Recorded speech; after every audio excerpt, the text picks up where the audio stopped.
ठीक है, हम लोग स्टार्ट कर रहे हैं आज का टॉपिक जो है टाइप्स ऑफ सॉफ्टवेयर। हम लोग अभी डिस्कस कर रहे हैं यूनिट नंबर 1।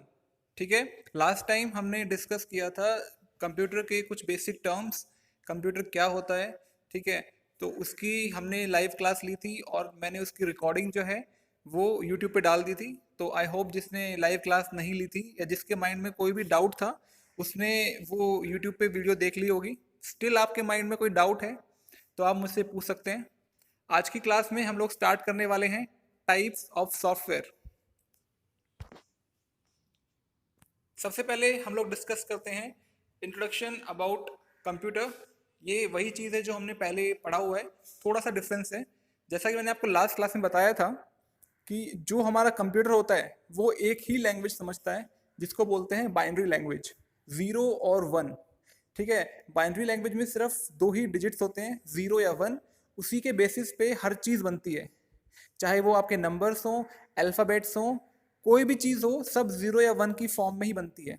और कंप्यूटर सिर्फ वही लैंग्वेज समझता है। 0 का मतलब होता है एब्सेंस ऑफ सिग्नल। आपको सबको पता है कि इलेक्ट्रिकल सिग्नल्स होते हैं।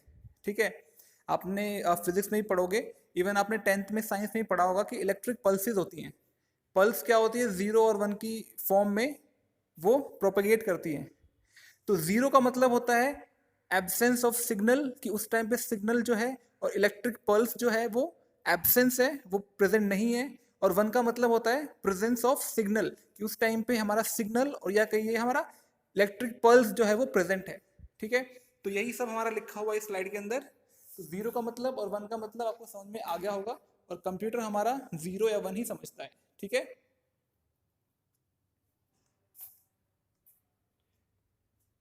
नेक्स्ट है हमारा इंटरेक्टिंग विद हार्डवेयर। देखो, एक चीज मैं आपको बता दूं कि आपका जो कंप्यूटर जिसको आप टच कर सकते हो, चाहे वो आपका लैपटॉप हो चाहे डेस्कटॉप हो, जिस चीज को आप कंप्यूटर पे टच कर सकते हो वो हार्डवेयर होता है। चाहे आपका कीबोर्ड हो, माउस हो, मॉनिटर हो, प्रिंटर हो, ये सारी क्या है, ये कंप्यूटर के हार्डवेयर होते हैं। ठीक है, इसके अलावा आपने एक सीपीयू देखा होगा। अगर मैं डेस्कटॉप की बात करूं, एक बहुत ही बड़ा बॉक्स सा होता है, आप लोग उसको सीपीयू बोलते हैं। वैसे आपको बता दूं कि जो सीपीयू होता है ना, वो बहुत छोटा सा एक पार्ट होता है कंप्यूटर का। तो जो आप वो बॉक्स देख रहे हो ना, उसको सीपीयू नहीं बोलते एक्चुअल में, उसको बोलते हैं कैबिनेट। उस कैबिनेट के अंदर बहुत सारे पार्ट्स होते हैं, उसमें से एक पार्ट होता है हमारा सीपीयू। ठीक है, तो कंप्यूटर जब भी कोई चीज़ रन करता है ना, वो सारी की सारी चीज़ें हार्डवेयर पे रन होती है। ठीक है, आप चाहे कोई गेम खेल रहे हो, आप चाहे कोई वीडियो देख रहे हो, ऑडियो सुन रहे हो, वो सारी की सारी चीज़ें 0 या 1 की फॉर्म में कन्वर्ट होंगी और वो हार्डवेयर के ऊपर रन होंगी। ठीक है, हार्डवेयर पे रन होने के बाद ही कंप्यूटर आपको आउटपुट दे पाएगा। ठीक है, अब क्या है कि जब कंप्यूटर स्टार्टिंग में बने थे, जब कंप्यूटर इजाद हुए थे, उस टाइम पे क्या था कि हम लोग कंप्यूटर से कोई भी काम करवाने के लिए हम बाइनरी लैंग्वेज का ही यूज करते थे। हम 0 या 1 की फॉर्म में ही इंस्ट्रक्शंस पास करते थे। जैसा कि आज के टाइम पे क्या होता है, आज के टाइम पे अगर मैं फ़ोन की बात करूं, फ़ोन भी आपका एक कंप्यूटर ही है, छोटा सा। तो फ़ोन में क्या करते हैं, हम टच स्क्रीन की हेल्प से सिर्फ टच करते हैं, और टच जो है वो इनपुट देता है फ़ोन को। ठीक है, लेकिन पहले क्या था, इनपुट देने के लिए हम 0 या 1 का यूज़ करते थे। तो क्या था कि उस टाइम पे कंप्यूटर के साथ इंटरेक्ट करना, उसको इनपुट देना, कमांड्स देना, वो बहुत ही डिफिकल्ट था। और जिन लोगों ने वो कोर्स किया हुआ होता है, या जो कंप्यूटर के स्पेशलिस्ट होते हैं, वही लोग कंप्यूटर को यूज कर सकते थे उस टाइम पे। लेकिन आज का टाइम देखिए, इवन वो लोग भी कंप्यूटर यूज कर रहे हैं जो पढ़े लिखे तक नहीं है। ठीक है, एक छोटा बच्चा पैदा हुआ है, 1 साल का, 2 साल का, 3 साल का, वो भी फोन बहुत इजीली यूज कर सकता है। उसका रीजन क्या है कि हमने क्या किया, हार्डवेयर के ऊपर सॉफ्टवेयर डाल दिए। ठीक है, सॉफ्टवेयर क्या होते हैं, सॉफ्टवेयर हमारी हेल्प करते हैं कोई टास्क कंप्लीट करने में। और सॉफ्टवेयर को यूज करना बहुत ही इजी होता है एज कंपेयर टू हार्डवेयर को यूज करना। ठीक है, तो हम हार्डवेयर से एक्चुअल में कैसे इंटरेक्ट करते हैं, कैसे हम उसको कमांड्स पास करते हैं, यही सब लिखा हुआ है इस स्लाइड के अंदर। तो किसी भी सिस्टम का, किसी भी कंप्यूटर का जो मेन यूनिट होती है वो होता है उसका हार्डवेयर, क्योंकि मैंने आपको बताया कि उस पर जाके सारी इंस्ट्रक्शंस रन होती हैं। ठीक है, लेकिन हम हम यूजर्स हैं।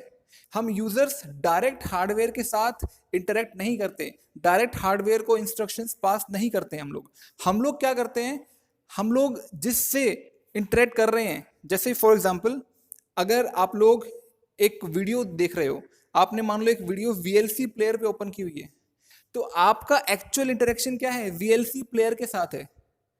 अगर आप कोई डॉक्यूमेंट बना रहे हो, कोई वर्ड फाइल बना रहे हो, तो क्या है, आप एमएस वर्ड यूज कर रहे हो, आप उस पर टाइप कर रहे हो एमएस वर्ड पे, पीछे हार्डवेयर पे रन हो रहा है, लेकिन आपका इंटरेक्शन सिर्फ एमएस वर्ड के साथ है।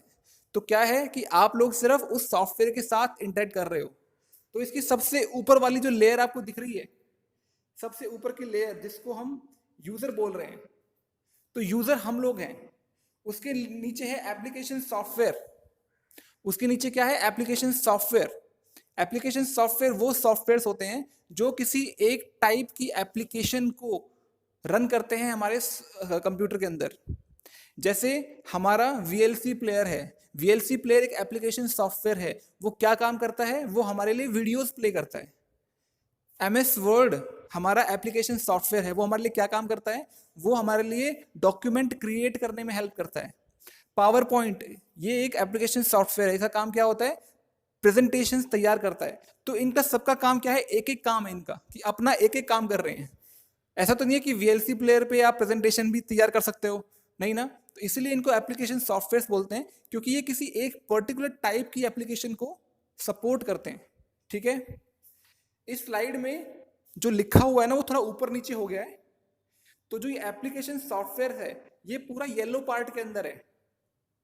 इसके बाद जो ग्रीन वाला पार्ट है ना, ग्रीन वाला पार्ट, इसके अंदर सिस्टम सॉफ्टवेयर है। सिस्टम सॉफ्टवेयर, सिस्टम सॉफ्टवेयर्स वो सॉफ्टवेयर्स होते हैं जो कंप्यूटर को मैनेज करने में हेल्प करते हैं, कंप्यूटर को मैनेज करने में हेल्प करते हैं। अब एक चीज देखो, अगर आपके कंप्यूटर पे विंडोज नहीं डली हुई होगी या आपके फोन के अंदर एंड्रॉयड नहीं होगा, तो क्या आप अपने सिस्टम को इतना ही इजीली यूज कर सकते हो जितना भी आप कर रहे हो? मेरे हिसाब से आप लोग उसको यूज कर ही नहीं पाओगे, क्योंकि आपको बाइनरी लैंग्वेज तो आती नहीं है कि आप डायरेक्ट उस पर इंस्ट्रक्शंस दोगे बाइनरी लैंग्वेज में।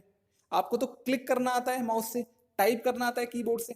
ठीक है, तो वो सॉफ्टवेयर्स जो कंप्यूटर को मैनेज करने में हेल्प करते हैं, सिस्टम सॉफ्टवेयर्स के बारे में, तो हमारा जो ऑपरेटिंग सिस्टम है, चाहे विंडोज हो चाहे एंड्रॉयड हो, ये सब एग्जाम्पल है सिस्टम सॉफ्टवेयर के, क्योंकि ये हमारी हेल्प करते हैं कंप्यूटर को मैनेज करने पे, हमारे बिहाफ पे। अब एक्चुअल में होता क्या है कि जब आपने कोई सॉफ्टवेयर इंस्टॉल किया, चाहे वो वीएलसी प्लेयर ही लगा लो, चलो कि वीएलसी प्लेयर पे आपने एक वीडियो फाइल रन की, ठीक है, तो आप जो मूवी देख रहे हो ना, वो वीएलसी प्लेयर पे देख रहे हो। लेकिन एक्चुअल में होता क्या है कि आपका वीएलसी प्लेयर जो है ना, वो विंडोज के साथ कम्युनिकेट करता है, सारी इंस्ट्रक्शंस विंडोज को पास करता है।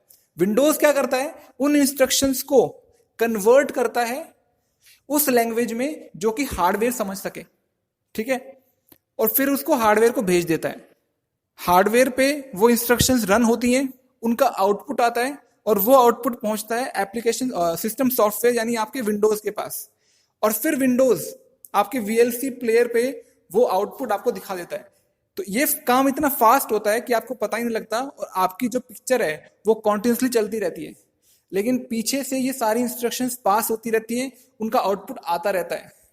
ठीक है, तो आपका अगर सिस्टम सॉफ्टवेयर विंडोज ना हो आपके सिस्टम के अंदर, तो ये सारा काम आपको खुद करना पड़ेगा। ये लैंग्वेज को कन्वर्ट करने का काम आपको खुद करना पड़ेगा, जो कि आपका सिस्टम सॉफ्टवेयर कर रहा है आपके लिए। ठीक है, तो और सबसे लास्ट में जो रेड वाला पोर्शन है, इसके अंदर है हमारा हार्डवेयर। तो हार्डवेयर हमारा सबसे सेंटर में होता है। तो सिस्टम सॉफ्टवेयर कम्युनिकेट करता है हार्डवेयर के साथ। तो अगर कोई आपसे पूछे कि ऑपरेटिंग सिस्टम क्या होता है, ऑपरेटिंग सिस्टम का एग्जांपल क्या है, विंडोज, एंड्रॉयड, मैक ओएस, ये सारे हमारे ऑपरेटिंग सिस्टम हैं, जिनको जो एग्जांपल है सिस्टम सॉफ्टवेयर का। तो जो हमारे ऑपरेटिंग सिस्टम है उसका काम क्या होता है, वो एक इंटरमीडिएट की तरह काम करता है, एक बिचौलिए की तरह काम करता है। किसके बीच में, यूजर यानी हम और हार्डवेयर के बीच में। हमारी बातें हार्डवेयर तक पहुंचाता है, हार्डवेयर की जो आउटपुट है वो हम तक पहुंचाता है।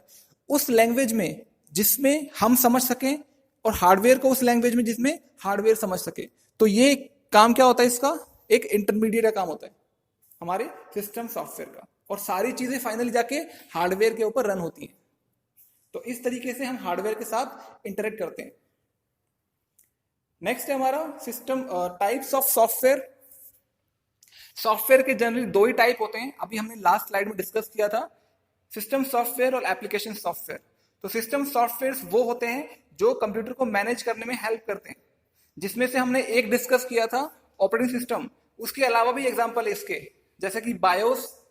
बायोस हमने लास्ट क्लास में डिस्कस किया था। बायोस की फुल फॉर्म होती है basic input output system.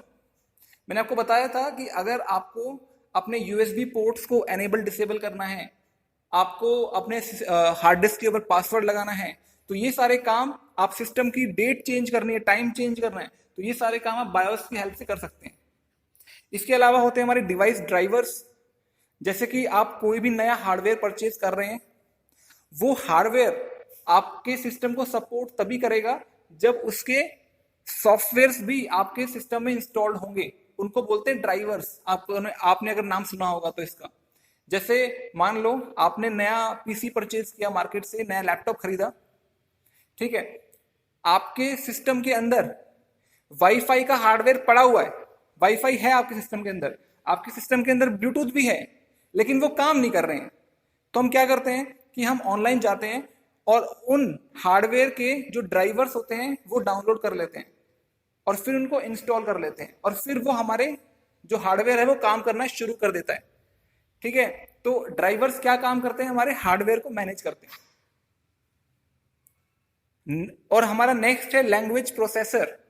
Language processor का काम होता है, लैंग्वेज की अगर मैं बात करूं तो कंप्यूटर्स की बहुत सारी लैंग्वेजेस होती हैं जिसके अंदर हम कोडिंग करते हैं।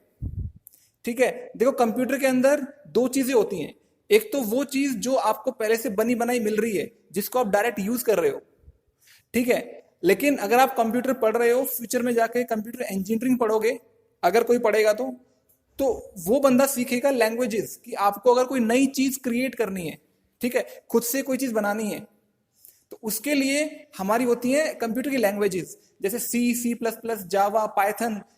11-12 में आप लोग पाइथन पढ़ने वाले हो, ठीक है।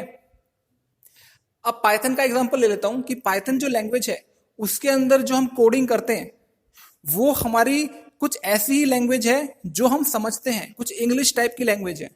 उसमें जो भी हम चीजें टाइप करते हैं, वर्ड टाइप करते हैं ना, सारे इंग्लिश के ही होते हैं। लेकिन मैंने आपको बताया कि आपका कंप्यूटर नहीं समझता है उस इंग्लिश के लेटर्स को, वर्ड्स को, वो समझता है सिर्फ हमारी बाइनरी लैंग्वेज को। तो हमारे लैंग्वेज प्रोसेसर्स का काम होता है कि जिस लैंग्वेज में आपने अगर पाइथन में कोडिंग की है तो पाइथन के उस कोड को कन्वर्ट करना बाइनरी लैंग्वेज यानी कंप्यूटर की लैंग्वेज में, ये काम होता है लैंग्वेज प्रोसेसर्स का। इसके बाद है हमारे right side application softwares. Application softwares अभी एग्जांपल मैंने आपको बताया था, वर्ड प्रोसेसर जैसे कि हमारा एमएस वर्ड होता है, स्प्रेडशीट जैसे कि हमारी एमएस एक्सेल होता है, एक्सेल को स्प्रेडशीट ही बोलते हैं। प्रेजेंटेशन के लिए हम लोग यूज करते हैं जैसे पावर पॉइंट होती है हमारी, और डेटाबेस, डेटाबेस जनरली यूज होता है कंप्यूटर के अंदर डेटा सेव करने के लिए। इसका एग्जांपल है एसक्यूएल सर्वर, ठीक है, और बहुत सारे हैं हमारे, ओरेकल है, ठीक है। तो ये सारे हमारे एप्लीकेशन सॉफ्टवेयर हैं। तो सिस्टम सॉफ्टवेयर वही चीज है जो मैंने आपसे अभी बताया था आपको कि कंप्यूटर के कंपोनेंट्स के बीच में ये आपसी तालमेल बिठाने में हेल्प करता है, ठीक है, ये कंप्यूटर को फाइनली मैनेज करने में हेल्प करता है। और कौन कौन सी एक्टिविटीज करता है ये, कि जो भी हम इनपुट देते हैं इनपुट डिवाइसेस के थ्रू, उन इनपुट्स को वो रीड करता है। जैसे हम कीबोर्ड से कुछ टाइप कर रहे हैं या माउस से क्लिक कर रहे हैं, तो ये सारी चीजें जो है वो हमारा ऑपरेटिंग सिस्टम यानी सिस्टम सॉफ्टवेयर वो है, वो रीड करता है इनको। और आपने जो टाइप किया है या माउस से क्लिक किया है उसके बेसिस पे क्या ऑपरेशन परफॉर्म होना है, ये काम भी सिस्टम सॉफ्टवेयर ही देखता है, ठीक है। और इंस्ट्रक्शंस को मैंने आपको बताया था कि आपने कोई इंस्ट्रक्शन दी है उसको कंप्यूटर की लैंग्वेज में कन्वर्ट करने का, और कंप्यूटर ने जो आउटपुट दिया है उसको आपकी लैंग्वेज में कन्वर्ट करके आपको दिखाने का काम करता है हमारा सिस्टम सॉफ्टवेयर, ठीक है। इसके अलावा कंप्यूटर से जितने भी डिवाइसेस अटैच्ड हैं, चाहे वो माउस हो, कीबोर्ड हो, स्कैनर हो, प्रिंटर हो, जो भी जॉयस्टिक हो, जो भी हमारे डिवाइसेस कंप्यूटर से कनेक्ट हैं, उन सबको मैनेज करने का काम भी करता है हमारा सिस्टम सॉफ्टवेयर। ऑपरेटिंग सिस्टम, मैंने आपको पहले ही बताया था कि ओएस क्या होता है। ओएस का काम होता है हमारा एक इंटरमीडिएट की तरफ वर्क करता है यूजर यानी हम और हार्डवेयर के बीच में, हमारी बातें पहुंचाता है हार्डवेयर तक। कैसे? हमारी लैंग्वेज में जो हमने जो भी इंस्ट्रक्शंस दी हैं उनको कन्वर्ट करता है मशीन लैंग्वेज में, वो इंस्ट्रक्शंस रन होती हैं हार्डवेयर के ऊपर, और फिर फाइनली वो चीजें जो भी आउटपुट आता है उसको कन्वर्ट कर देता है हमारी लैंग्वेज में, ताकि हम उसको देख सकें और समझ सकें।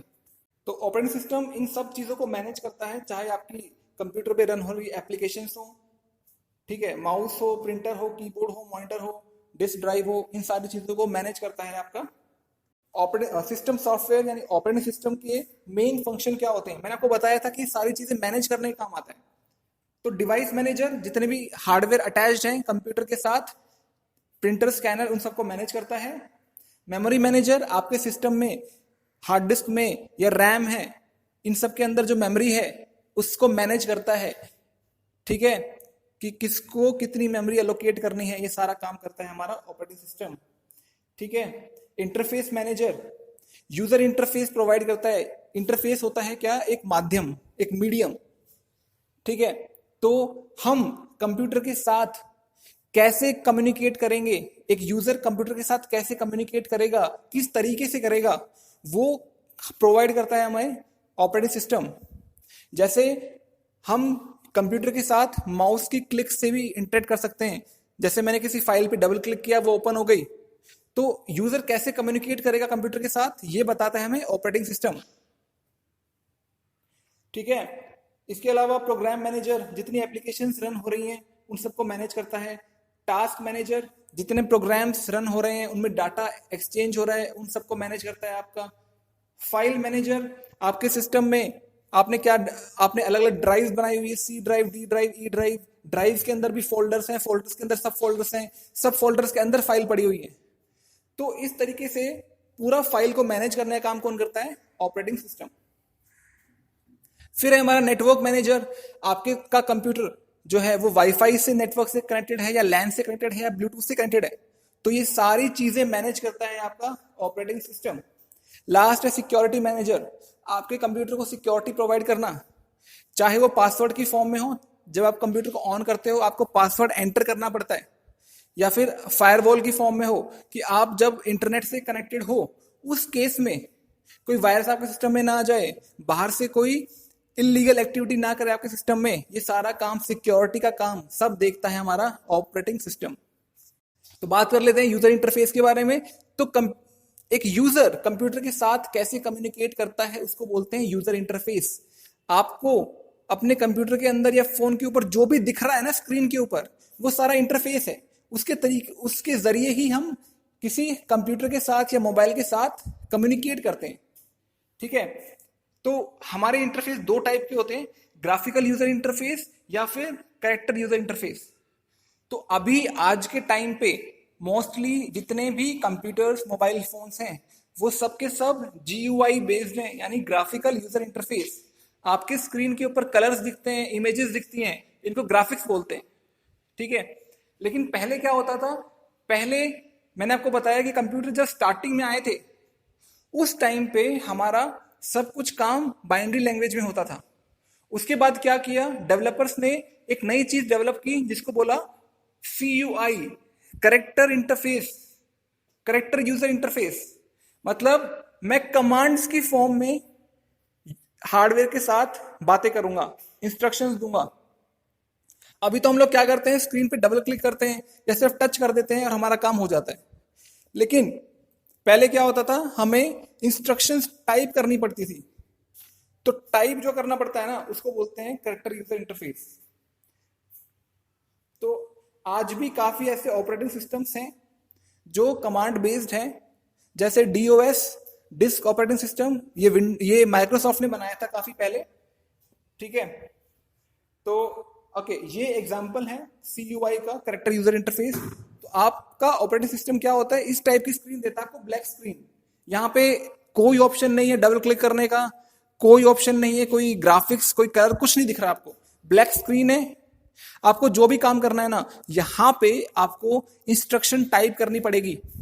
आपको कोई फाइल डिलीट करनी है, ओपन करनी है, यहाँ पे सब टाइप करना पड़ेगा कि उसको ओपन कर दो, उसको डिलीट कर दो, मुझे उस फोल्डर के अंदर जाना है। ये सारा काम आपको टाइप करके करना पड़ेगा। ग्राफिकल यूजर इंटरफेस, तो ग्राफिकल यूजर इंटरफेस में क्या होता है, हमें स्क्रीन पे इमेजेस दिखती हैं, आइकन्स दिखते हैं, इन सब की फॉर्म में हम लोग इन पे क्लिक करते हैं और हमारा काम हो जाता है। तो ग्राफिकल यूजर इंटरफेस में अगर हमें कोई फॉर्म भरना होता है तो उसमें क्या होता है, डिफरेंट डिफरेंट टेक्स्ट बॉक्सेस होते हैं जिसमें हम टाइप कर देते हैं अपना नेम, ठीक है। ड्रॉप डाउन लिस्ट होती है जिसमें हम अपनी एज फिल कर देते हैं। होता ना कि क्लिक करते हैं, एक लिस्ट नीचे खुल जाती है लंबी होके, उस पर हमारी जैसे डेट ऑफ बर्थ फिल करनी है, तो इस टाइप से होता है। उसमें नेक्स्ट स्लाइड में एग्जांपल आएगा इसका। तो देखो, तो सबसे पहले जो आपको ऊपर दिख रहा है क्रिएट एन अकाउंट, बड़ा बड़ा, उसको लेबल बोलते हैं। लेबल वो सिर्फ कोई टेक्स्ट मुझे स्क्रीन के ऊपर दिखाना है तो मैं लेबल का यूज करता हूं।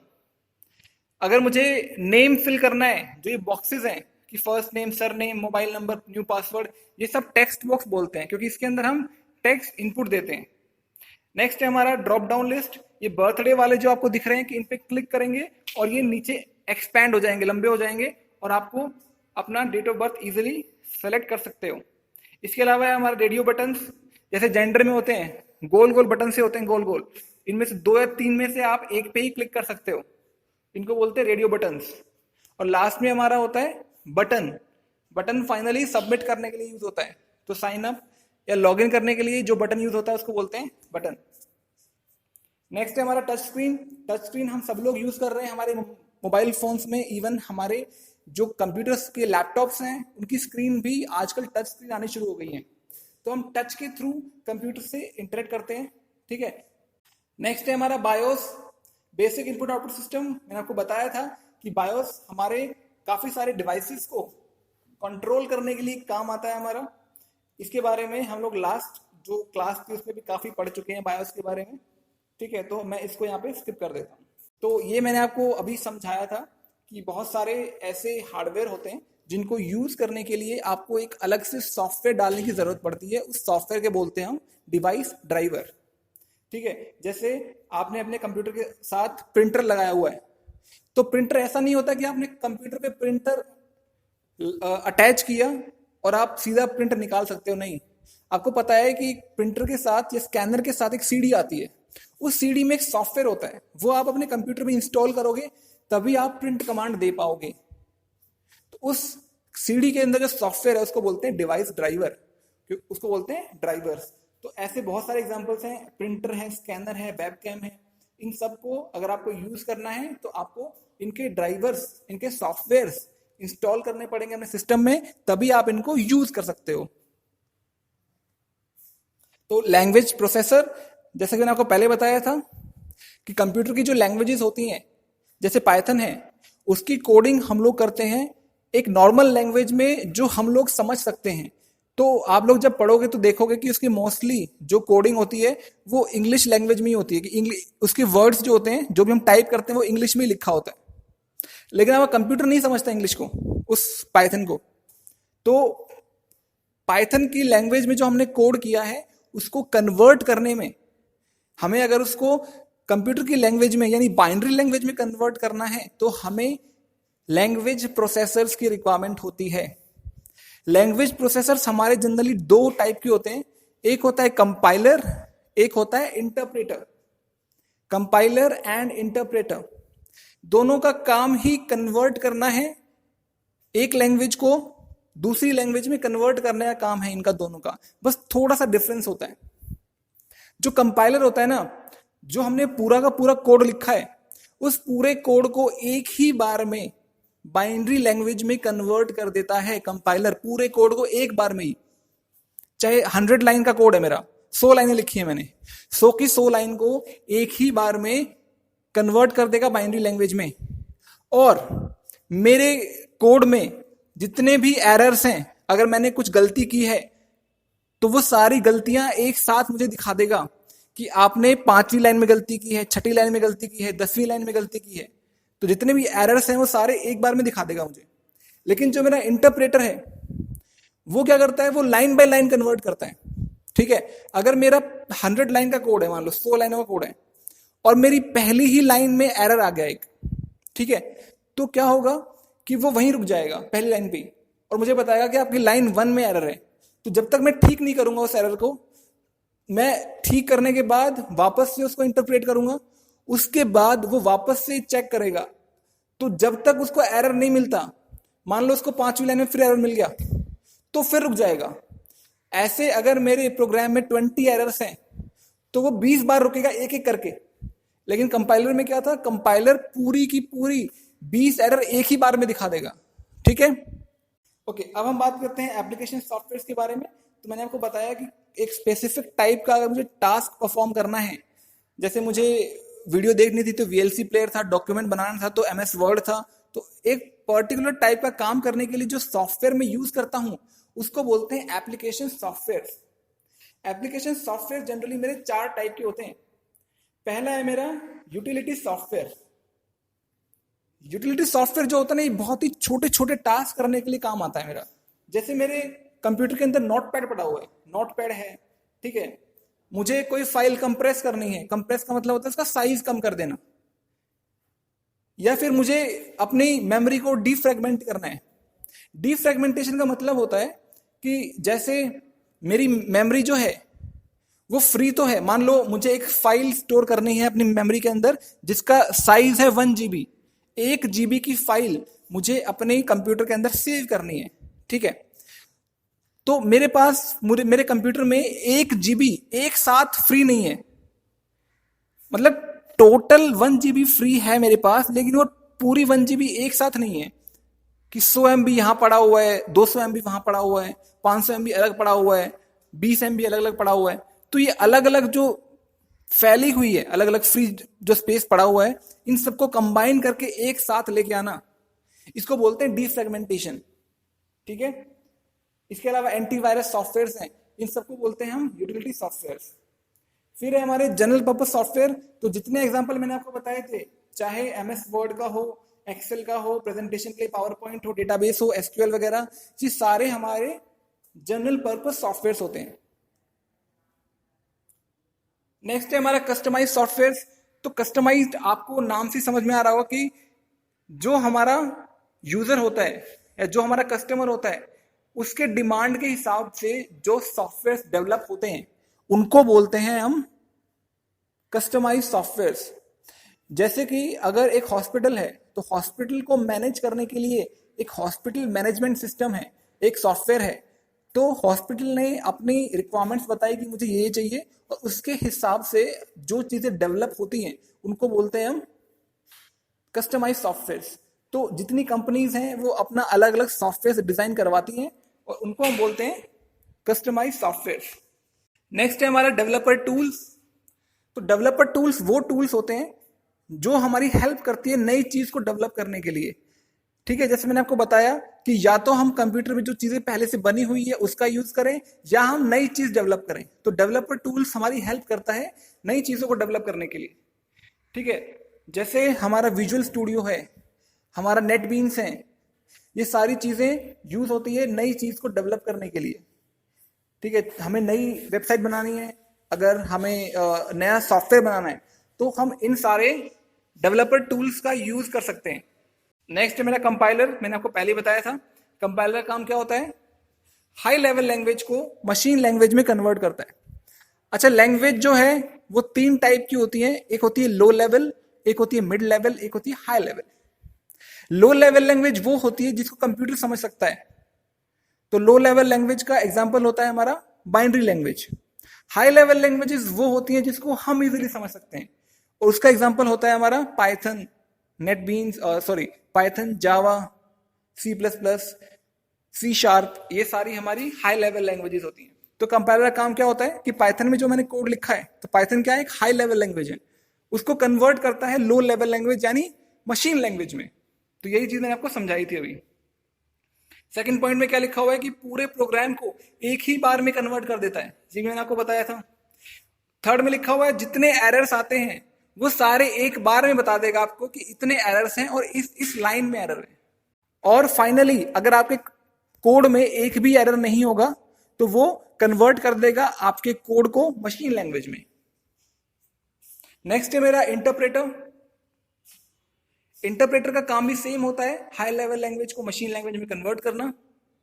लेकिन मैंने आपको बताया था सेकंड लाइन में लिखा हुआ है कि ये लाइन बाय लाइन कन्वर्ट करता है, एक बार में नहीं करता है, ये लाइन बाय लाइन करता है।